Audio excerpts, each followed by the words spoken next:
Welcome to Suman Guru education YouTube channel. Suman Guru education YouTube ఛానల్ని follow అవుతున్న మిత్రులు అందరికీ కూడా ఇవియే మా హృదయపూర్వక అభినందనలు.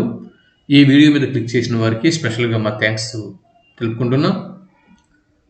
ఇకపోతే తెలుగు సాహిత్యం ప్రశ్నల నిధి అన్న తెలుగు అకాడమీ పుస్తకం నుంచి 5వ భాగంని తీసుకుని ఇప్పటికే 280 బిట్లను పూర్తి చేయడం జరిగింది.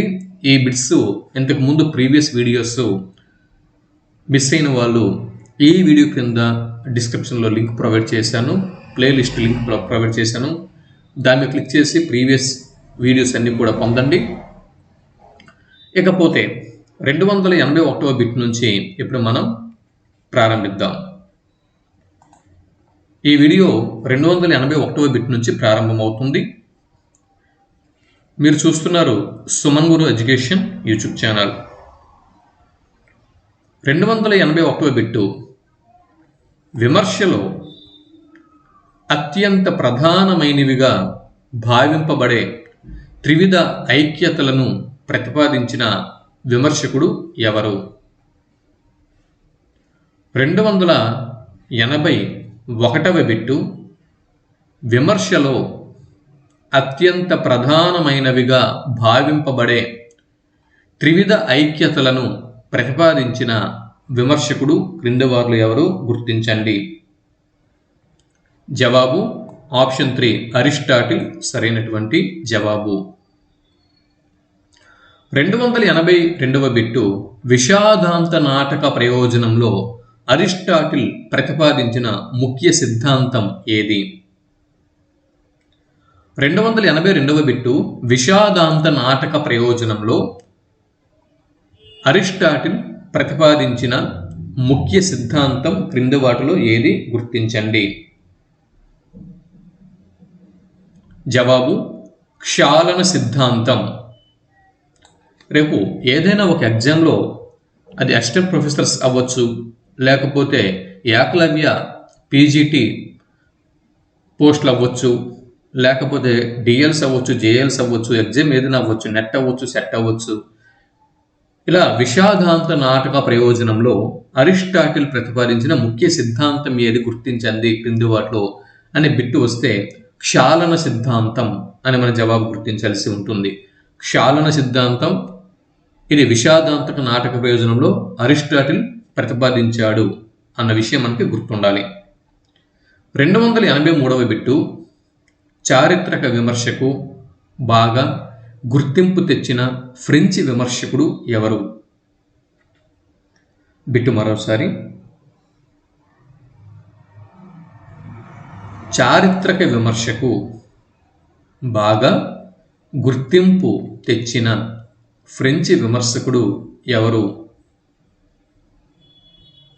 జవాబు ఆప్షన్ 3 హెచ్ఏ టేయన్. చారిత్రక విమర్శకు బాగా గుర్తింపు తెచ్చిన ఫ్రెంచ్ విమర్శకుడు ఎవరు అని బిట్టు వస్తే గనక హెచ్ఏ టేయన్ అని మన జవాబు గుర్తించాల్సి ఉంటుంది.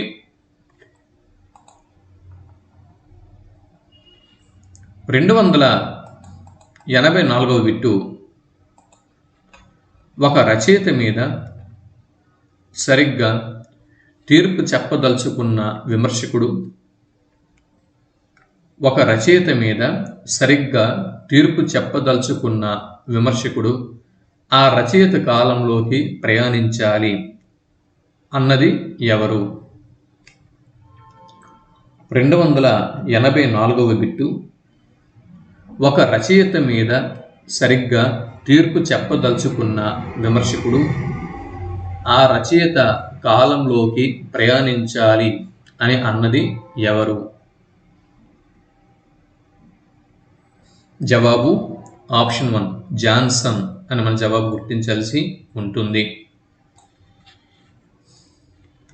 285వ బిట్టు తులనాత్మక సాహిత్య విమర్శను బలంగా సమర్థించిన వారు ఎవరు?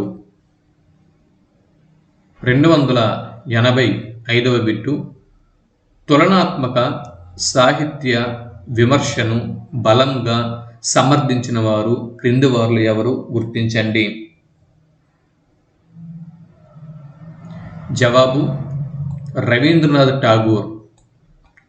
తులనాత్మక సాహిత్య విమర్శను బలంగా సమర్థించిన వారు రవీంద్రనాథ్ ఠాగూర్. 286వ బిట్టు. భారతీయ సాహిత్యం అనే పేరుతో అసంఖ్యాకమైన సాహిత్య వ్యాసాలను రచించిన వారు ఎవరు? బిట్టు మరోసారి. భారతీయ సాహిత్యం అన్న పేరుతో అసంఖ్యాకమైన సాహిత్య వ్యాసాలని రచించిన వారు క్రింది వారిలో ఎవరు గుర్తించండి అని బిట్టు వస్తే ఆన్సర్గా మనం దేని గుర్తిస్తాం? అరవింద్ ఘోష, బంకిం బాబు, బంకిం చంద్ర చటర్జీ, లేదా శంభుచంద్ర ముఖర్జీ, అశుతోష్ ముఖర్జీ. క్రింది వారిలో ఎవరు సరైనటువంటి వ్యక్తి?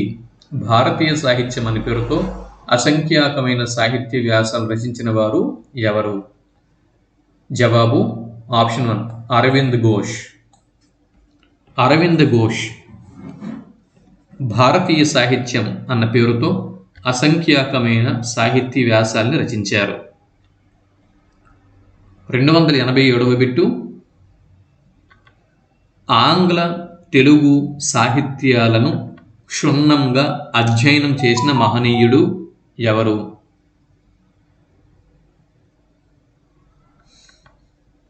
బిట్టు మరోసారి. ఆంగ్ల తెలుగు సాహిత్యాలను క్షుణ్ణంగా అధ్యయనం చేసిన మహనీయుడు క్రింది వారిలో ఎవరు గుర్తించండి.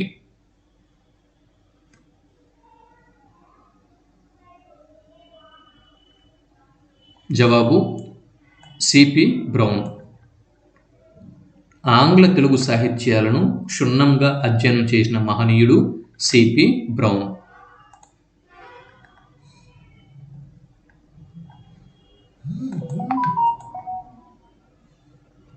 288వ బిట్టు. భారతీయ భాషా సాహిత్యాల తులనాత్మక అధ్యయనానికి దేనివల్ల ప్రోత్సాహం లభించింది? బిట్టు మరోసారి. భారతీయ భాషా సాహిత్యాల తులనాత్మక అధ్యయనానికి దేనివల్ల ప్రోత్సాహం లభించింది? జవాబు ఆప్షన్ 1 కేంద్ర సాహిత్య అకాడమీని స్థాపించడం వల్ల. కేంద్ర సాహిత్య అకాడమీ ప్రతి ఏటా అవార్డులని ఇస్తూ వస్తుంది.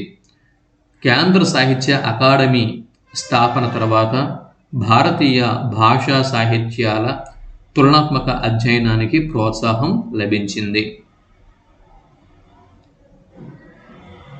289వ బిట్టు. తెలుగులో తులనాత్మక విమర్శలో చెప్పుకోదగిన తొలి ప్రయత్నం. తెలుగులో తులనాత్మక విమర్శలో చెప్పుకోదగిన తొలి ప్రయత్నం.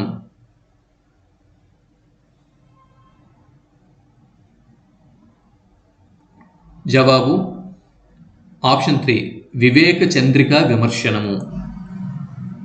తెలుగులో తులనాత్మక విమర్శలో చెప్పుకోదగ్గ తొలి ప్రయత్నం వివేక చంద్రిక విమర్శనము.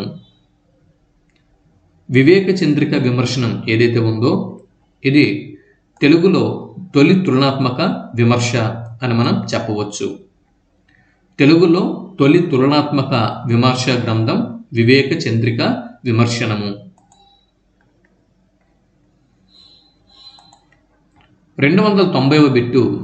వివేక చంద్రిక విమర్శనము అన్న ఈ గ్రంథ రచయిత ఎవరు?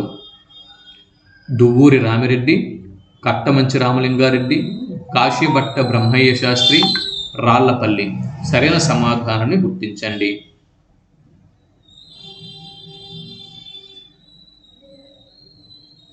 వివేక చంద్రిక విమర్శనము దీన్ని కాశీభట్ట బ్రహ్మయ్య శాస్త్రి గారు రచించారు. కాశీభట్ట బ్రహ్మయ్యచారి గారు వివేక చంద్రిక విమర్శనము అన్న విమర్శ గ్రంథం రచించారు. ఇదే తెలుగులో తొలి తులనాత్మక విమర్శ గ్రంథం.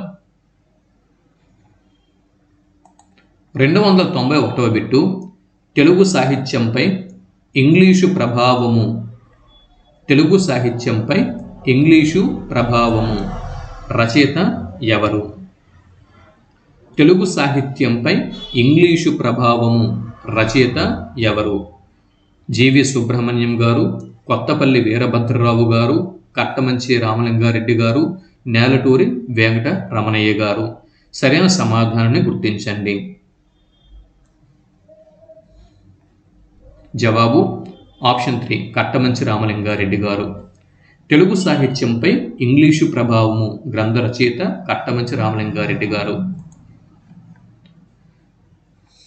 292వ బిట్టు ఆంధ్రప్రదేశ్ సాహిత్య అకాడమీ బహుమతి పొందిన తులనాత్మక పరిశీలన గ్రంథం క్రింది వాటిలో ఏది గుర్తించండి. ప్రశ్న మరోసారి. ఆంధ్రప్రదేశ్ సాహిత్య అకాడమీ అవార్డుని అందుకున్నటువంటి తులనాత్మక పరిశీలన గ్రంథం క్రింది వాటిలో ఏది గుర్తించండి. జవాబు ఆప్షన్ 1 తెలుగు సాహిత్య విమర్శ పాశ్చాత్య ప్రభావం. తెలుగు సాహిత్య విమర్శ పాశ్చాత్య ప్రభావం. తెలుగు సాహిత్య విమర్శ పాశ్చాత్య ప్రభావం అన్న తులనాత్మక పరిశీలన గ్రంథం ఆంధ్రప్రదేశ్ సాహిత్య అకాడమీ అవార్డుని పొందిన తులనాత్మక పరిశీలన గ్రంథంగా మనం ఇక్కడ గుర్తుంచుకోవలసి ఉంటుంది. 293వ బిట్టు కేంద్ర సాహిత్య అకాడమీ అవార్డు. కేంద్ర సాహిత్య అకాడమీ అవార్డు. కేంద్ర సాహిత్య అకాడమీ అవార్డు పొందిన గ్రంథం. జవాబు ఆంధ్ర సాహిత్యము ఆంగ్ల ప్రభావం. ఆంధ్ర సాహిత్యము ఆంగ్ల ప్రభావం. ఈ రచనకు కేంద్ర సాహిత్య అకాడమీ అవార్డు వచ్చింది.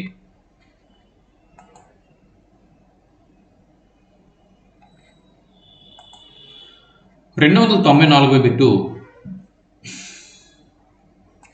మనోవైజ్ఞానిక విమర్శ. మనోవైజ్ఞానిక విమర్శ ఏ విధంగా సాగవచ్చు? మనోవైజ్ఞానిక విమర్శ ఏ విధంగా సాగవచ్చు? రచయితల మనస్తత్వ విమర్శ పరంగా సాగవచ్చు, రచన నిర్మాణ కార్యక్రమ విమర్శ పరంగా సాగవచ్చు, అలాగే రచనలోని ఇతివృత్తాలు పాత్రల మనోవైజ్ఞానిక అంశాల విమర్శ పరంగా జరగవచ్చు. ఈ విధంగా మనోవైజ్ఞానిక విమర్శ అనేది ఈ విధంగా ఇన్ని విధాలుగా కూడా సాగవచ్చు. రచయితల మనస్తత్వ విమర్శ పరంగా సాగవచ్చు. మనోవైజ్ఞానిక విమర్శ అనేది రచయితల మనస్తత్వ విమర్శ పరంగా సాగవచ్చు. రచన నిర్మాణ కార్యక్రమ విమర్శ పరంగా సాగవచ్చు. రచనలోని ఇతివృత్తాలు పాత్రల మనోవైజ్ఞానిక అంశాల పరంగా సాగవచ్చు. అన్నీ సరైనవే. 295వ బిట్టు సమగ్రమైన సామాజిక దృక్పథంతో చేసే విమర్శ. సమగ్రమైన సామాజిక దృక్పథంతో చేసే విమర్శని ఏ రకమైన విమర్శగా పేర్కొంటారు? జవాబు మార్క్సిస్టు విమర్శగా పేర్కోవడం జరుగుతుంది. సమగ్రమైన సామాజిక దృక్పథంతో చేసే విమర్శని మార్క్సిస్టు విమర్శ అని చెప్పి అంటారు. లేదా మార్క్సిస్టు విమర్శ అంటే ఏమిటి అని బిట్టు వస్తే సమగ్రమైన సామాజిక దృక్పథంతో చేసే విమర్శని మార్క్సిస్టు విమర్శ అంటారు అని మనం గుర్తించాల్సి ఉంటుంది. మార్క్సిస్టు విమర్శలో ప్రధాన అంశం ఏమిటి?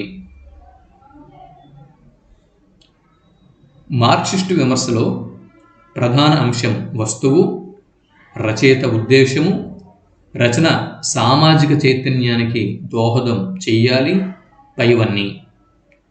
వీటిలో సరైన సమాధానం ఆప్షన్ 3. రచన సామాజిక చైతన్యానికి దోహదం చెయ్యాలి అనేది మార్క్సిస్టు విమర్శలోని ప్రధాన అంశం. లేదా రచన సామాజిక చైతన్యానికి దోహదం చెయ్యాలి అన్నది ఏ విమర్శలో ప్రధాన అంశంగా ఉంటుంది అని పెట్టి వస్తే మార్క్సిస్టు విమర్శలో ప్రధాన అంశంగా ఉంటుంది అని మనం గుర్తించాల్సి ఉంటుంది. 297వ బిట్టు, ఒక రచయిత తన సాహిత్య సృష్టిలో వాడుకున్న భాషా పద్ధతులను నిరూపించే శాస్త్రము క్రింది వాటిలో ఏది? గుర్తించండి. ప్రశ్న మరోసారి. ఒక రచయిత తన సాహిత్య సృష్టిలో వాడుకున్న భాషా పద్ధతులను నిరూపించే శాస్త్రం క్రింది వాటిలో ఏది? గుర్తించండి.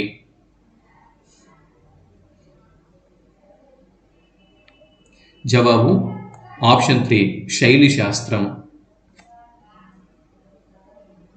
ఒక రచయిత తన సాహిత్య సృష్టిలో వాడుకున్న భాషా పద్ధతులని నిరూపించే శాస్త్రంని శైలి శాస్త్రం అని చెప్పి అంటారు. 298వ బిట్టు, కవిత్వంలో కనిపించే సాధారణ భాషా లక్షణాతిక్రమణ అధ్యయనం ఎందులోని భాగం? బిట్టు మరోసారి. కవిత్వంలో కనిపించే సాధారణ భాషా లక్షణ అతిక్రమణ అధ్యయనం ఎందులోని భాగం? కవిత్వంలో కనిపించే సాధారణ భాషా లక్షణాతిక్రమణ అధ్యయనం ఎందులోని భాగం? శైలి శాస్త్ర విమర్శ, భాషా శాస్త్ర అధ్యయనం, కవితా సౌందర్య విమర్శ, ఏది కాదు. వీటిలో సరైన ఆప్షన్ గుర్తించండి. జవాబు ఆప్షన్ 1, శైలి శాస్త్ర విమర్శ అన్నది సరైనటువంటి జవాబు. 299వ బిట్టు, ఆధునిక తెలుగు విమర్శకులలో ఆద్యుడు ఎవరు? ఆధునిక తెలుగు విమర్శకులలో ఆద్యుడు ఎవరు? పెంగుల లక్ష్మీకాంతం గారు, కట్టమంచి రామలింగారెడ్డి గారు, ఆర్ఎస్ సుదర్శనం గారు, కేవి రమణారెడ్డి గారు. సరైన సమాధానాన్ని గుర్తించండి. జవాబు ఆప్షన్ 2, కట్టమంచి రామలింగారెడ్డి గారు.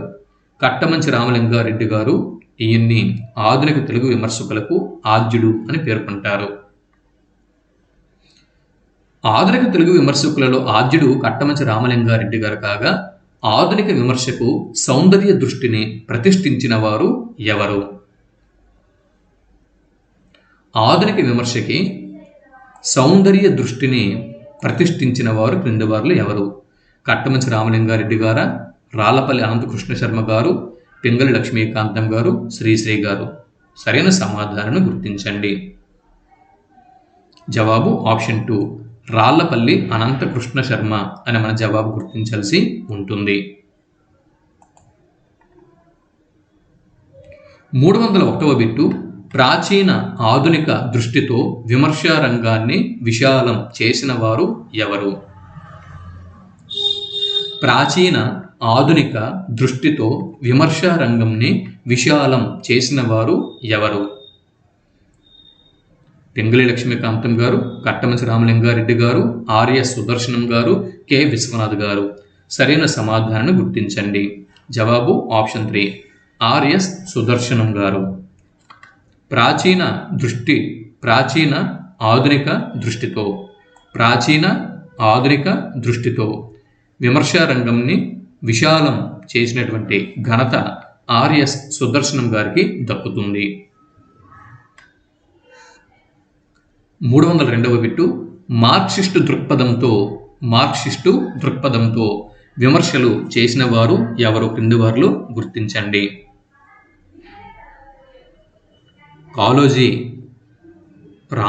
కాళోజీ వారు, లేదా రారా గారు, భరాగో గారు బంగోరే.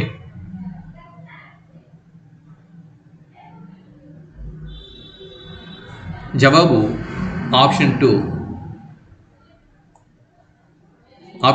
రాచమల్లు రామచంద్రారెడ్డి సరైనటువంటి జవాబు. మార్క్సిస్టు దృక్పథంతో విమర్శలు చేసిన వారు రాచమల్లు రామచంద్రారెడ్డి అన్న జవాబు గుర్తించాల్సి ఉంటుంది. 303వ బిట్టు అభ్యుదయ దృక్పథంతో విమర్శలు చేసిన వారు ఎవరు? అభ్యుదయ దృక్పథంతో విమర్శలు చేసిన వారు శ్రీరంగం శ్రీనివాసరావు గారు, శ్రీశ్రీ గారు. 304వ బిట్టు భారతదేశంలోని అతిపెద్ద భాషా కుటుంబం క్రింది వాటిలో ఏది గుర్తించండి. భారతదేశంలో అతిపెద్ద భాషా కుటుంబం క్రింది వాటిలో ఏది గుర్తించండి. ద్రావిడ భాషా కుటుంబం, ఆర్య భాషా కుటుంబం, ఇండో ఆర్యన్ భాషా కుటుంబం, ఇండో యూరోపియన్ భాషా కుటుంబం. క్రింది వాటిలో సరైన ఆప్షన్ని గుర్తించండి. జవాబు ఆప్షన్ 3 ఇండో ఆర్యన్ భాషా కుటుంబం భారతదేశంలో అతిపెద్ద భాషా కుటుంబం. 305వ బిట్టు ద్రావిడ భాషలు ఆర్య భాషల కంటే భిన్నమైనవి అని కనిపెట్టిన వారు క్రింది వారిలో ఎవరు గుర్తించండి. బిట్టు మరోసారి. ద్రావిడ భాషలు ఆర్య భాషల కంటే భిన్నమైనవి అని కనిపెట్టిన వారు ఎవరు? ఆప్షన్ 1 బారో గారు, option 2 amino, option 3 Caldwell, option 4 Sudheer Bhushan Bhattacharya. సరైన సమాధానాన్ని గుర్తించండి. జవాబు ఆప్షన్ 3 కాల్డ్వెల్. ద్రావిడ భాషలు ఆర్య భాషల కంటే భిన్నమైనవి అని కనిపెట్టిన వారు కాల్డ్వెల్.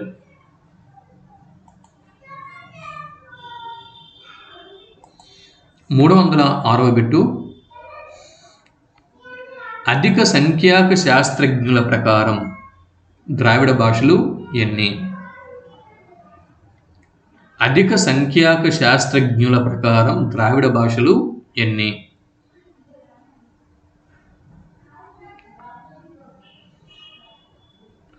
అంటే ఎక్కువ మంది ద్రావిడ భాషలు ఎన్ని అని చెబుతున్నారు. జవాబు ఆప్షన్ 1 21 అని చెబుతున్నారు. 307వ బిట్టు తెలుగు ఏ భాషా కుటుంబానికి చెందుతుంది? మధ్య ద్రావిడ భాష కుటుంబం చెందుతుంది, తెలిసిందే. క్రింది వాటిలో ఏ ఉపకుటుంబం ద్రావిడ భాషా కుటుంబానికి చెందినది? క్రింది వాటిలో ఏ ఉపకుటుంబం ద్రావిడ భాషా కుటుంబానికి చెందుతుంది? ఆప్షన్ 4 ఇవన్నీ సరైనవే. ఉత్తర ద్రావిడ భాషా కుటుంబం, మధ్య ద్రావిడ భాషా కుటుంబం, దక్షిణ ద్రావిడ భాషా కుటుంబం. ఈ 3 కుటుంబాలు కూడా ద్రావిడ భాషా కుటుంబంలోని ఉపకుటుంబాలు. 309వ బిట్టు తెలుగు ఏ ఉపకుటుంబానికి చెందుతుంది? తెలుగు ఏ ఉపకుటుంబానికి చెందుతుంది? జవాబు ఆప్షన్ 1 మధ్య ద్రావిడ భాష ఉపకుటుంబానికి చెందుతుంది. 310వ బిట్టు తెలుగు మధ్య ద్రావిడ భాషా ఉపకుటుంబానికి చెందుతుంది అని నిరూపించిన వారు క్రింది వారిలో ఎవరు గుర్తించండి.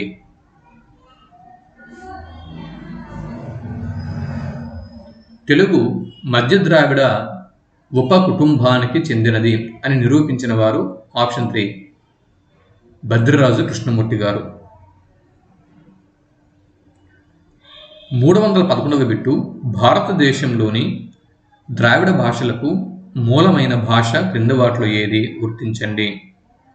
భారతదేశంలోని ద్రావిడ భాషలకు మూలమైనటువంటి భాష ఏది గుర్తించండి.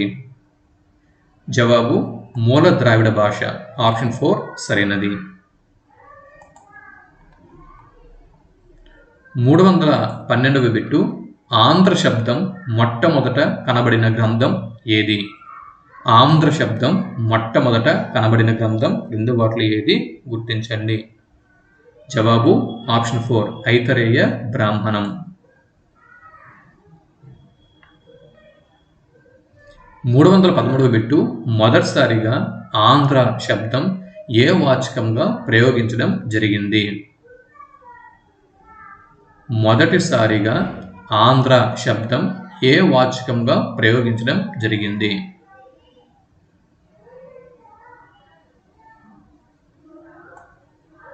ఆప్షన్ 2 జాతివాచకంగా ప్రయోగించడం జరిగింది. మొదటిసారిగా ఆంధ్ర శబ్దం ఏ వాచకంగా ప్రయోగించడం జరిగింది? జాతివాచకంగా ప్రయోగించడం జరిగింది. 314వ బిట్టు తొలి తెలుగు పదం నాగబు కనిపించిన శాసనం క్రింది వాటిలో ఏది గుర్తించండి? తొలి తెలుగు పదం నాగబు కనిపించినటువంటి శాసనం అమరావతి స్తూపం మీద ఈ పదం మనకి మొదటిసారిగా కనిపిస్తుంది.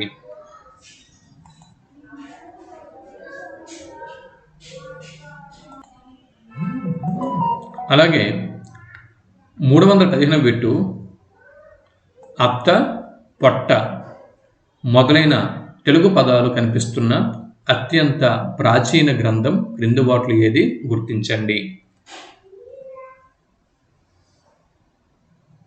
అత్త పొట్ట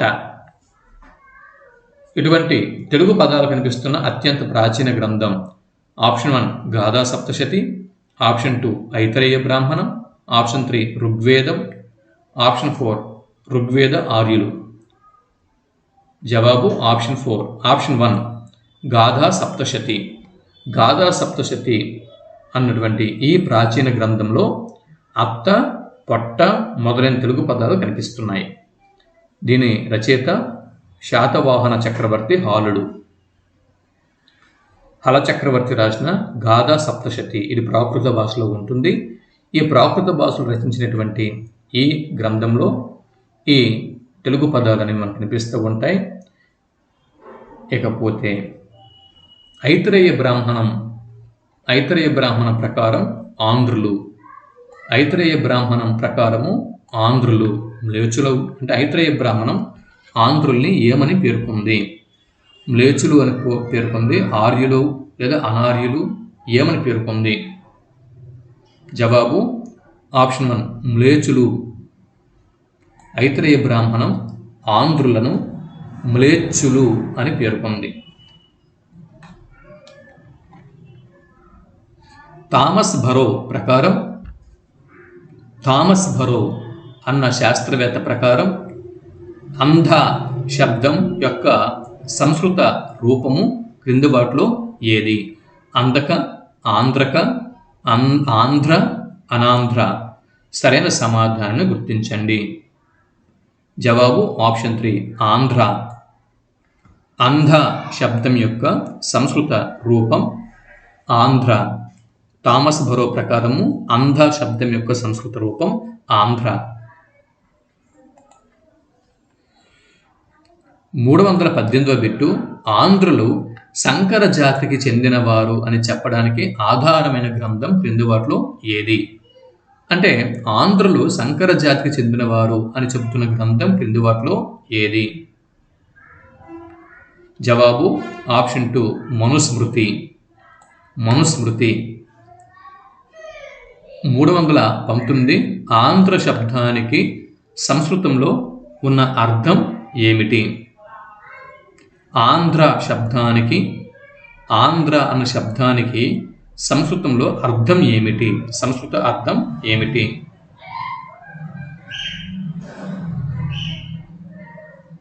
జవాబు ఆప్షన్ 2 వేటగాడు. ఆంధ్ర శబ్దానికి సంస్కృత అర్థం వేటగాడు. 320వ బిట్టు ఆంధ్ర శబ్దం దేశవాచకంగా కనబడే పురాణం ఏది? ఆంధ్ర శబ్దం దేశవాచకంగా ఏ పురాణంలో కనిపిస్తుంది? భారతమా, రామాయణమా, భాగవత పురాణమా లేదా అన్నీ సరైనవి?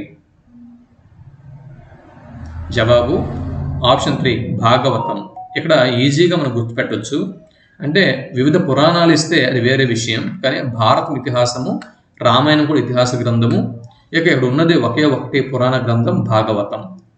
అది ఎన్ని పురాణ గ్రంథాలు ఇచ్చినా కూడా ఆంధ్ర శబ్దం దేశవాచకంగా కనబడే పురాణం భాగవతం అన్న విషయం మనం ఇక్కడ గుర్తుంచుకోవాల్సి ఉంటుంది. 321వ బిట్టు, ఆంధ్ర శబ్దం భాషావాచిగా కనిపించిన శాసనం క్రింది వాటిలో ఏది? ఆంధ్ర శబ్దం భాషావాచిగా కనిపించిన శాసనం క్రింది వాటిలో ఏది? నందంపూడి శాసనం, కొరవి శాసనం, అద్దంకి శాసనం, అమరావతి స్తూపం. సరైన సమాధానాన్ని గుర్తించండి. జవాబు ఆప్షన్ 1 నందంపూడి శాసనం. ఆంధ్ర శబ్దం భాషావాచిగా కనిపించిన శాసనం నందంపూడి శాసనం. 322వ బిట్టు, తన గ్రంథంలో ఆంధ్రులను ప్రస్తావించిన గ్రీకు రాయబారి ఎవరు? ఆంధ్రులను ప్రస్తావించిన గ్రీకు రాయబారి. తన గ్రంథంలో ఆంధ్రులను ప్రస్తావించిన గ్రీకు రాయబారి క్రింది వారిలో ఎవరు? గుర్తించండి. జవాబు ఆప్షన్ 3 మెగస్తనీస్. మెగస్తనీస్ అన్న గ్రీకు రాయబారి ఆంధ్రుల గురించిన ప్రస్తావన తన గ్రంథంలో చేశాడు. 323వ బిట్టు, తెనుగు శబ్దం మొదట ఏ గ్రంథంలో కనిపిస్తుంది? తెనుగు శబ్దం తెనుగు అన్న శబ్దం మొదట కనబడే గ్రంథం ఏది అని బిట్టు వస్తే ఏమని మనం రాస్తాం? జవాబు నన్నయ భారతంలో తెనుగు శబ్దం మొదటగా మనకి కనిపిస్తుంది. తెనుగు శబ్దం మొదట కనబడే గ్రంథం ఏది అని బిట్టడితే నన్నయ్య గారి భారతం అని మనం గుర్తించాల్సి ఉంటుంది. అయితే తెనుగు ఈ శబ్దంని భాషావాచిగా వాడిన తొలి కవి ఎవరు? తెనుగు శబ్దంని భాషావాచిగా వాడిన తొలి కవి ఎవరు? గుర్తించండి. జవాబు ఆప్షన్ 3 నన్నయ. జవాబు ఆప్షన్ 3 నన్నయ. తెనుగు శబ్దంని భాషావాచిగా వాడిన తొలి కవి నన్నయ. 325వ బిట్టు, నన్నయ ప్రయోగించని భాషావాచిక ఆంధ్ర శబ్దం ఏది? చూడండి, 325వ బిట్టు, నన్నయ ప్రయోగించని భాషావాచిక ఆంధ్ర శబ్దం క్రింద వాటిలో ఏది? గుర్తించండి. జవాబు తెలుగు అన్నటువంటి ఈ పదంని నన్నయ్య గారు భాషావాచకంగా ప్రయోగం చెయ్యలేదు. నన్నయ్య గారు, మళ్ళీ చూడండి, నన్నయ్య గారు తెలుగు అన్న పదంని భాషావాచకంగా ప్రయోగం చెయ్యలేదు. గుర్తుపెట్టుకోండి. 326వ బిట్టు, తెలుగు శబ్దంని తెలుగు అంటే ఇప్పుడు ఉన్నటువంటి తెలుగు శబ్దంని భాషాపరంగా వాడిన తొలి తెలుగు కవి ఎవరు? నన్నయ, నందిచోరుడు, తిక్కన, పాల్కూరికి సోమన. సరైన సమాధానం గుర్తించండి. జవాబు ఆప్షన్ 4 పాల్కూరికి సోమనాథుడు. తెలుగు శబ్దంని భాషాపరంగా వాడిన తొలి తెలుగు కవి పాల్కూరికి సోమనాథుడు. 327వ బిట్టు, తెలుగు అనే శబ్దాలు ఒకదానికి ఒకటి భిన్నమైనవి, రూపాంతరాలు, సమానార్థకాలు, పరిపూరకాలు. సరైన సమాధానాన్ని గుర్తించండి. జవాబు రూపాంతరాలు. తెలుగు తర్వాత కాలంలో తెలుగుగా రూపాంతరం చెంది తర్వాత తెలుగు పదంగా స్థిరపడింది. కాబట్టి ఈ రెండు శబ్దాలు ఒకదానికి ఒకటి రూపాంతరాలు అని మనం జవాబు గుర్తించాల్సి ఉంటుంది.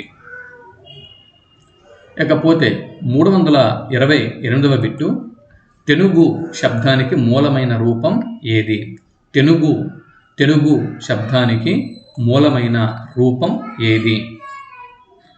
తైనగ, తెనింగ, తికలింగ, తెన్. వీటిలో సరైన సమాధానాన్ని గుర్తించండి అని బిట్టు వస్తే సమాధానంగా మనం దేన్ని గుర్తించాల్సి ఉంటుంది? జవాబు టెన్ అనే శబ్దానికి మూలమైన రూపము తెనుగు. టెన్ శబ్దానికి మూలమైన రూపం తెనుగు. 329వ బిట్టు ద్రావిడ భాషలో టెన్ శబ్దము ద్రావిడ భాషలో టెన్ అనేటటువంటి శబ్దము దేశవాచి, మనుష్యవాచి, దిగ్వాచి, భాషావాచి. వీటిలో సరైన సమాధానాన్ని గుర్తించండి. జవాబు ఆప్షన్ 3 దిగ్వాచి. ద్రావిడ భాషలో టెన్ శబ్దము దిగ్వాచి.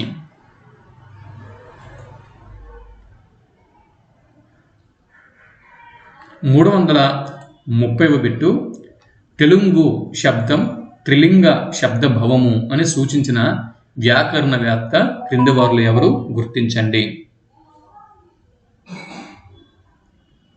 330వ బిట్టు తెలుగు శబ్దం త్రిలింగ శబ్దభవము అని సూచించిన వ్యాకరణవేత్త క్రింది వారిలో ఎవరు? గుర్తించండి.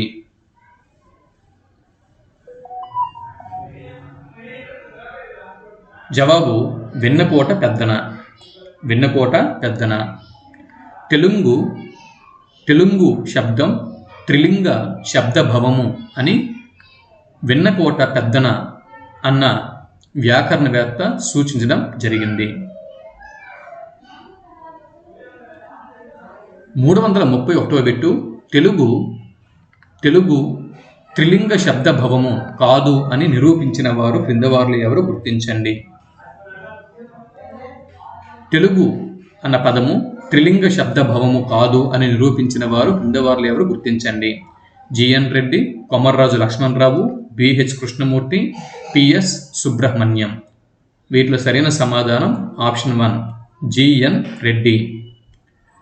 తెలుగు త్రిలింగ శబ్దభవము కాదు అని నిరూపించిన వారు జిఎన్ రెడ్డి గారు. 332వ బిట్టు తెలుగు త్రికలింగ శబ్దభవము అని భావించిన వారు క్రింది వారిలో ఎవరు? జవాబు ఆప్షన్ 1 గంటి జోగి సోమయాజి గారు. తెలుగు త్రికలింగ శబ్దభవము అని భావించిన వారు గంటి జోగి సోమయాజి గారు. 333వ బిట్టు 333వ బిట్ని ఇప్పుడు మనం పరిశీలన చేస్తున్నాం. తెలుగు శబ్దాలు ఏర్పడటానికి కారణం. తెలుగు శబ్దాలు ఏర్పడటానికి కారణం ఏమిటి? ఈ అరసున్నతో కూడినటువంటి తెలుగు శబ్దాలు ఏర్పడటానికి కారణం ఏమిటి? జవాబు నా, లా. నా మరియు లా అన్నటువంటి ఈ వర్ణాలు ఏవైతే ఉన్నాయో వీటి వినిమయం, నా, లా వర్ణాల వినిమయం వల్ల తెలుగు శబ్దాలు ఏర్పడ్డాయి. 334వ బిట్టు భిన్న రూపాల భాషల మధ్య ఉండే అవగాహన క్షమత్వం ని ఏమంటారు? అవగాహన క్షమత్వ స్థితిని ఏమంటారు? భిన్న రూపాల భాషల మధ్య ఉండేటటువంటి అవగాహన క్షమత్వం స్థితిని ఏమంటారు? ఈ అవగాహన క్షమత్వం స్థితిని అర్థం చేసుకోగలగడాన్ని, అంటే అర్థం చేసుకోగల పరిస్థితి. అవగాహన క్షమత్వం అంటే అర్థం చేసుకోగల పరిస్థితి. అర్థం చేసుకోగల పరిస్థితిని అవగాహన క్షమత్వం అని చెప్పి అంటారు. అయితే భిన్న రూపాల భాషల మధ్య ఉండే ఈ అవగాహన క్షమత్వ స్థితిని ఏమంటారు? జవాబు ఆప్షన్ 2 మాండలిక స్థితి అంటారు. మాండలిక స్థితి అని చెప్పి అంటారు. 335వ బిట్టు భిన్న భాషలు ఏర్పడటానికి కారణం ఏమిటి? భిన్న భాషలు ఏర్పడటానికి కారణం ఏమిటి? జవాబు ఆప్షన్ 3 అవగాహన క్షమత్వ లోపం. అవగాహన క్షమత్వ లోపం అని జవాబు గుర్తించాల్సి ఉంటుంది. ఇంతవరకు మీరు సుమన్ గురు ఎడ్యుకేషన్ యూట్యూబ్ ఛానల్ని సందర్శించి ఈ వీడియోని చూసినందుకు మీకు ధన్యవాదాలు. ఇక్కడితో 335 బిట్లను మనం పూర్తి చేసుకున్నాం. ఈ వీడియో ఇక్కడికి ఆపుదాం. తర్వాత వీడియోలో దీనికి కంటిన్యూషన్ మనం కొనసాగిద్దాం. అంతవరకు సెలవు. జై హింద్.